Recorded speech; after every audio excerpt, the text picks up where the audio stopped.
So I want to talk about Ahsoka because the trailer came out. We're going to start getting into our Star Wars talk a little bit. The very first thing, though, is Ahsoka. And honestly, I saw this trailer. I've been waiting for this for a while. Rosario Dawson, I think, kills this character. Loved her in Mandalorian. I loved her in Book of Boba Fett, which she did a little pop in. I think she's great. I think she works really well. She was apparently training for 14 hours a week just to get the aerobics down and the special effects stunts and stuff for this so she could capture the energy of the character, which is fantastic. And in case you don't know who Ahsoka is, she's an exiled Jedi who was once Anakin Skywalker, Darth Vader's apprentice, before he turned to the dark side.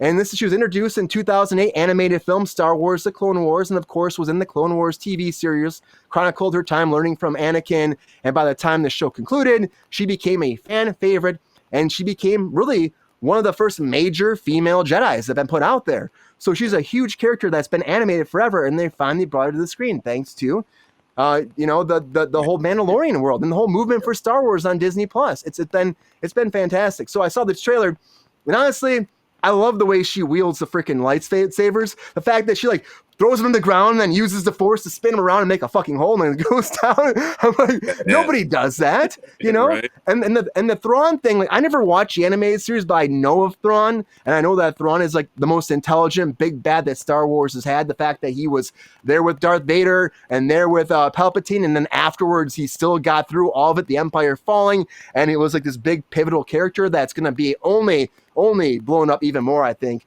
I think that this is just going to be their new big bad and their new phase for a while, and he deserves it. And the fact that Lars Mikkelsen's coming back and he did the animated voice, this doesn't happen that often, but it's happening. So they made him blue in real life, and they brought him to the screen, and they shot it, 8 episodes. So good for him. Doesn't happen all the time, like I said. And I love Ray Stevenson in this, too. I think he's great. I think he looks like a badass in this. And honestly, the fact that he just looks so threatening with that lightsaber, he's got to be the big bad besides Thrawn. He has to be in this. And it just made me really less amped. Big bad.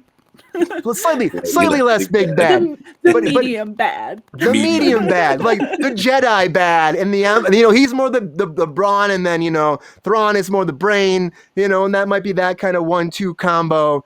But I think it looks great. And then Hayden Christensen is attached to it. Of course he's attached to it because if you're going to do this story, he taught her how to be a Jedi. So it's that seems like you'd have to show him at least one episode.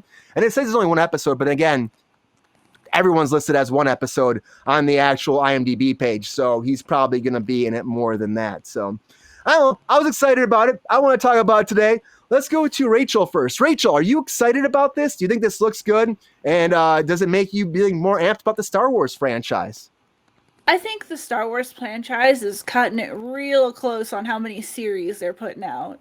They're going to really exhaust the fans' goodwill. I'm here for it. I'll keep watching stuff as long as I have the energy for it. But Marvel's kind of crested it where they kind of oversaturated themselves too soon. And I'm really afraid that Star Wars is going to do the same thing where people they're getting diminishing returns on excitement. I think it's going to be good. I'll still watch it. Their production quality for these Star Wars shows are out of this world. They put so much money into it. They treat them just as much a part of the family as the films. So I think it's going to look beautiful. I think the production's going to be good. I think it's going to be a good show. I just worry about fans becoming tired. Yeah, and all these Disney Plus ones are all tying together, which we'll talk about in the next subject too.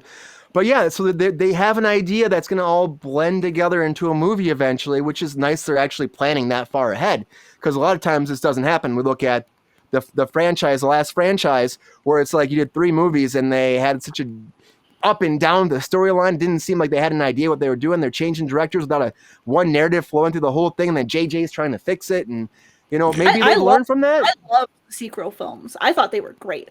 Right. I am in a minority there.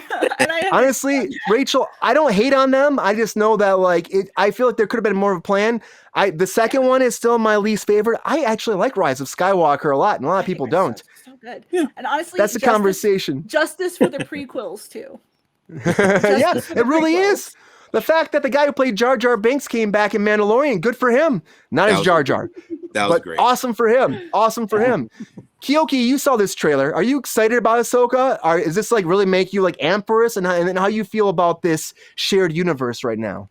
Oh, I'm loving it. As soon as I saw her in Book of Boba Fett or not Mandalorian, I'm like excited. Like, oh, you brought her to life, and she's badass. And just off the bat, started bringing all that energy that I missed in the Clone Wars because I didn't watch it because I thought, oh, this is animated. It's not going to be that good. I was wrong. It's actually really because it's Dave Filoni doing that and Bad Oh, Batch. He's just awesome. He just carries everything in and he gives that energy to the characters that he's put on the screen. Now we get to see it in real life. So it's just beautiful. It's great to see it and to expand it. And I know, Rachel, you don't want that oversaturation for Star Wars to happen, but this is something just like Brian said that, hey, this is a female Jedi that we get to see and fully experience and see her perspective, how she fights, and she's badass, and she has 2 lightsabers, so automatically. And she has I'm 2 here lightsabers. for this show. I'm just like, yeah, like let's keep it at this show and then take a break. No, exactly right. We don't want to see like the book of next Jedi that she's fighting with. It's like, no, just let her have that time to simmer and just like, oh, this is great. This is awesome. All right. Yeah, and this comes out in August, so it's not that far away. It's and of course, but there are more shows coming. There's a Skeleton Crew coming. You know, that's got Jude Law in it. And that looks. I mean, it sounds interesting. They haven't shown anything, but it sounds like people are saying it's like the Goonies in space, kind of, with Jude Law like running them. Which of course, I could pass on that one. Give me Ahsoka. Let's pass on that. No, there's acolytes too. Like easily. Yeah. Give me Jude Law. Season of Obi-Wan before I took that show. Oh man, Obi-Wan is great. I don't care what anybody. I had fun with it. It was fun. And that's a discussion happening too. And Kathleen Kennedy was talking about that. How Ewan McGregor really wants to do it, and so the fact that he's pushing for it. I mean, I think it's only a matter of time till a second season comes of that. It's just a matter of how they line it up and how they make it work. Honestly, that Darth Vader battle was fucking awesome. No, it was so good. Beautiful. It was beautiful, and they did the right pacing with it. It was just great. Like I'm like looking at it, I'm like, you guys are using light the right way. Like this is how it's supposed to be. And I'm like, it was just perfect.